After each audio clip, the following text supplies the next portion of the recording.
Well, good morning. Today we're happy to announce major progress on two of our administration's top priorities, opening up more of our city's waterfront for public enjoyment and moving ahead on creating the largest new middle-class community in New York City in at least 40 years.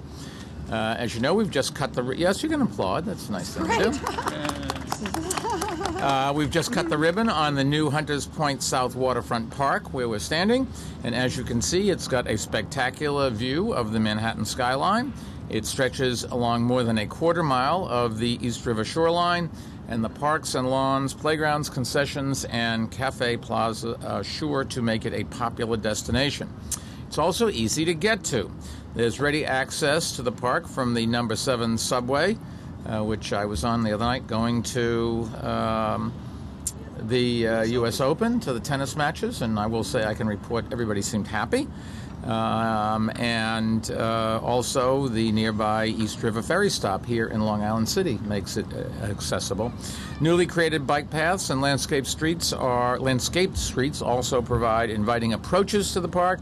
And the park, the new streets, and the supporting infrastructure have been built at a cost of $66 million. Now, like the High Line, Brooklyn Bridge Park, the High Bridge, and Governor's Island, this new park is just another one of the great examples of our work reclaiming abandoned or neglected parts of our waterfront and turning them into innovative open spaces. Like Brooklyn Bridge Park and Governor's Island open spaces, this new park has also been designed to withstand coastal floods and storm surges, and soon-to-be installed rooftop solar panels on its pavilion will meet most of the park's needs for electric power. Opening this new park also marks a major milestone in the now bustling development of Hunters Point South, a community that will, when it's fully built out, will have something like 5,000 new homes, as well as commercial space and other amenities residents will need. In fact, another key element of this development, a new middle school and high school are set to open when the new school year begins on September 9th, and you can see it over there.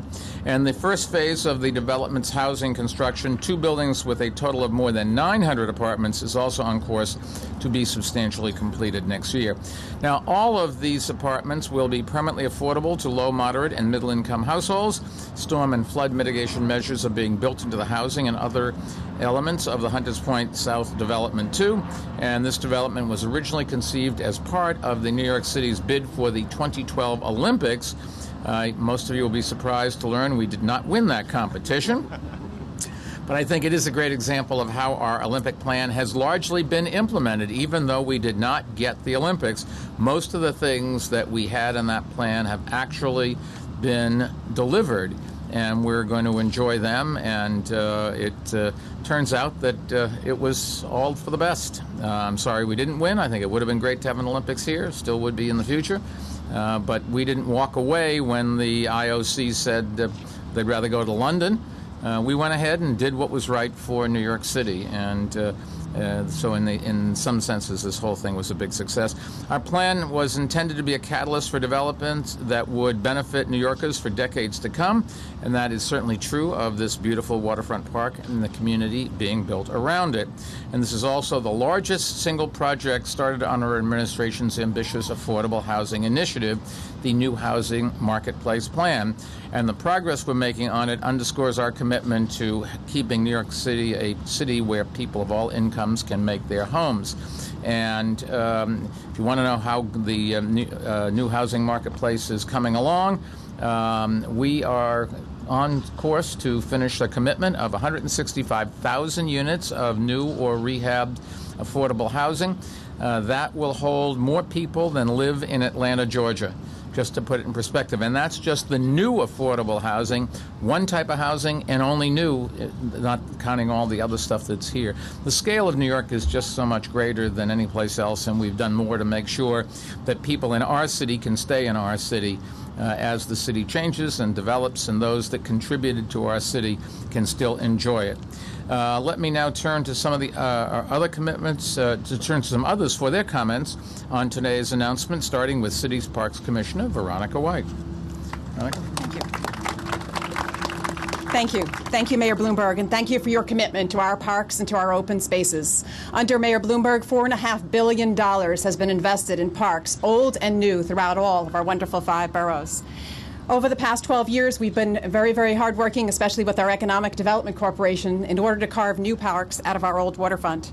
From Brooklyn Bridge Park, which once contained warehouses, to the parks along the Bronx River, which included a former concrete plant among them, and also to our Staten Island's Fresh Kills Park, reclaiming what was once the world's largest landfill.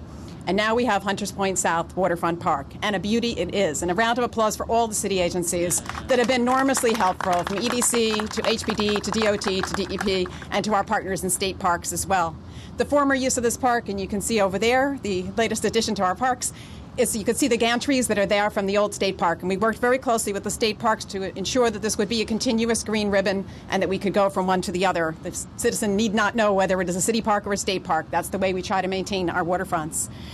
And although the waterfront is no longer the industrial place it once was, it is a catalyst for economic development. When you look at this and you see city planning at its best, the park opens first, I'd like to say, the school opened next, and the housing coming online. So when the folks move into the housing that's there, they'll find their village green, their park. When the school opens in 2 weeks, the young children will be able to come out here and find a natural ecosystem that they can play in. And that's what it's all about. It's planning amongst all of our agencies, with all of our commissioners, to ensure that we have great communities integrated seamlessly for people to live here. There's everything, including for the dogs, you'll be pleased to know, large dogs and small dogs, because everything we do at the Parks Department is all about a balancing act. A wonderful tot lot, a concession that'll open in a few weeks. So a big, big thank you to all of you in the city that have been so wonderful to us, in particular our EDC, and thank you so much. The Economic Development Corporation is helping us with Phase 2 in the Rockaways, and you'll be seeing some glorious new boardwalks out there as well.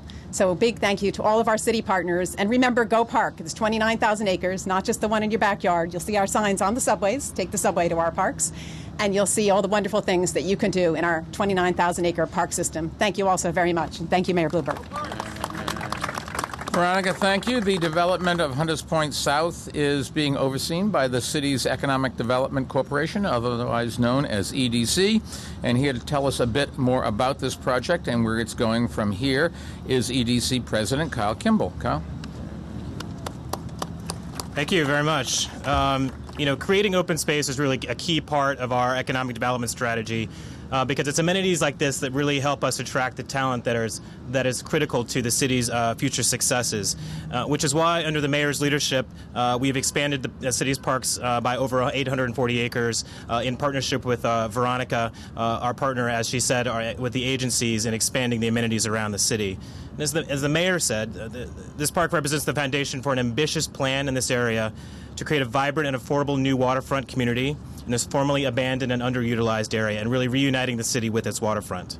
But today we're marking not only the completion of a 5.5-acre park you see today, but also the complex infrastructure additions that were put into the park that have made this park possible and will support future development to the south. This includes almost 3,500 linear feet of new roadways, sewers, water mains, lighting, traffic signals, waterfronts, and bioswales.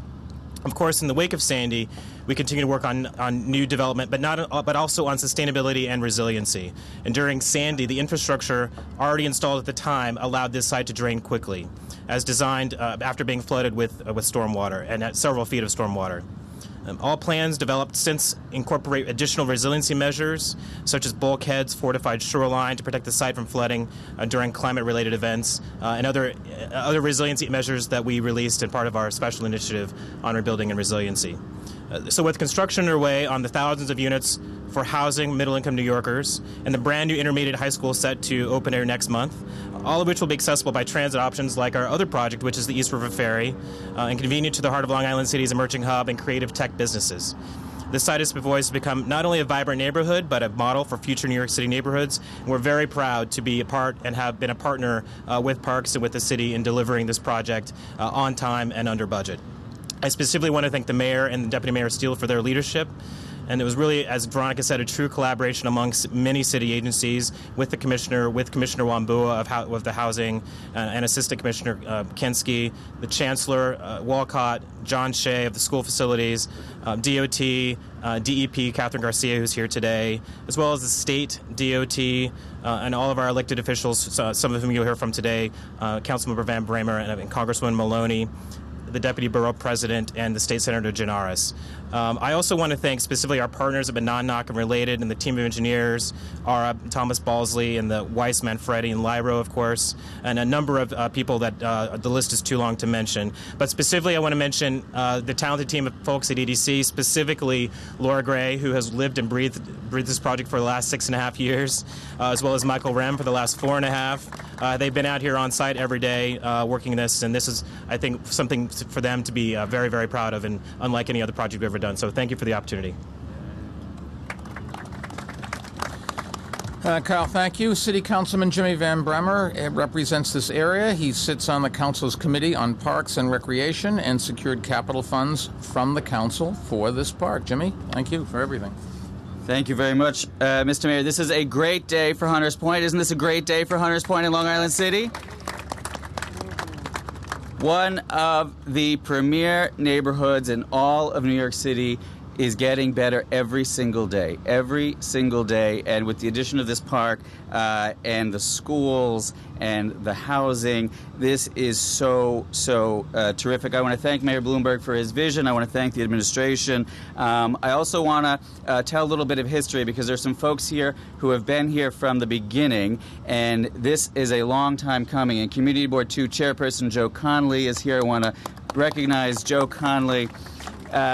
This idea came to the Community Board several years ago. I was a member of the Community Board. There were lots of meetings, many meetings. There was a task force on Hunters Point South that specifically included the community and included community input on what this park would look like and what it would have. So what you see today is part of a real community-driven process. Thank you, Mark Christie, who was on the task force clapping over there. And that is so important. The community was included. I also want to mention, because the Commissioner of Parks mentioned the green, there's a green that you see behind you, and I'm particularly excited about that piece. After this project had been designed, fully designed, the green behind you was planned to be completely artificial surface. And lots of folks in the community wanted some green space, some natural grass. And we went to then Parks Commissioner Benepe and other folks at Pinsky at EDC, Josh Wallach, who was so involved in this project for many years, and we asked for green space. And Parks and the city said, we really are finished with this, but if you can allocate additional capital funding, we can make a real green, a community green space. I did allocate that funding, and the natural grass that you see behind you is a result of that process. And I was here last night with my husband, walking through, having had ice cream from Malu, which is a great ice cream shop on Jackson Avenue. And we were so thrilled to see it, so well attended.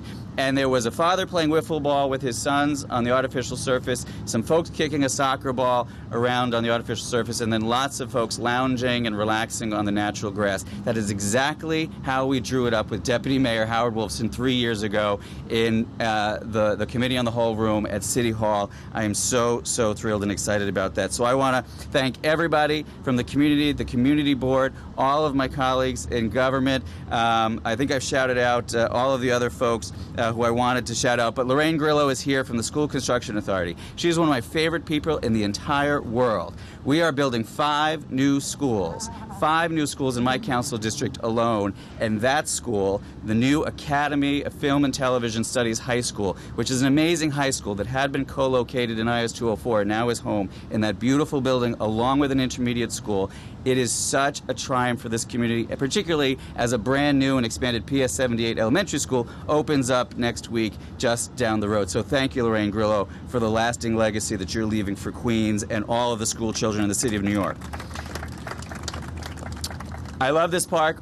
Everyone's mentioned some of the amenities, but not the beach. We have a beach here in this park. So just beyond that veranda is a beach, a real beach that people can enjoy. They can't exactly jump into the water, but it is so exciting, all the amenities that are here and all the people who are using it. And the East River Ferry that you're seeing leaving right now, another triumph on this administration and Speaker Christine Quinn. And I know folks are here from the East River Ferry Service. We're going to rebuild that dock landing as part of Phase 3 of Hunters Point South Development, which is in the RFP. That is a huge victory for our community as well. More and more people using the ferry is great. And I have to shout out our local Queens Parks officials, our Queens Parks Commissioner Dottie Lewandowski and our Chief of Staff Joanna Magrande, who are amazing. We had a big announcement at Queensbridge Park just 2 days ago. Here we are at Long Island City. Great things are happening all over Western Queens. Thank you, Mr. Mayor. Thank you, everybody, for making it happen.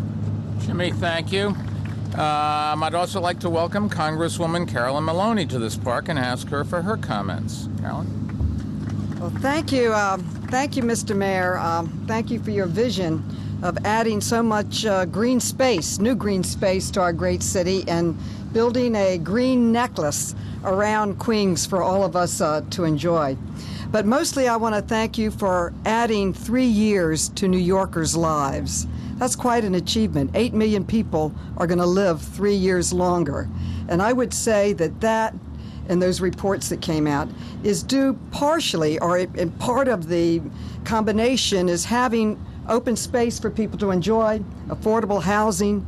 All of this is part of improving the quality of life, and I want to thank you and your team that's here with you, Jimmy and Senator Gianaris and the Deputy Mayor of Queens, Deputy Borough President, and also Veronica and Dottie and everyone that's been part of this tremendous effort. Today you can clearly see that you do not have to go to Manhattan to enjoy beautiful views in Manhattan. This is one of the most beautiful views of our great city I think I have ever seen, in such a gorgeous, open, beautifully designed open space. And we know in Western Queens we are starved for open space. And this is a magnificent new park with I'd say the best views in the world, of the greatest city in the world. And we have our own urban beach to hang out on, and a new deck that we can have cultural performances, and new plantings. The plantings are breathtaking, the grasses, and very innovative architectural details. They have the old train tracks and have put flowers around it. And very importantly, this was built for the next Sandy.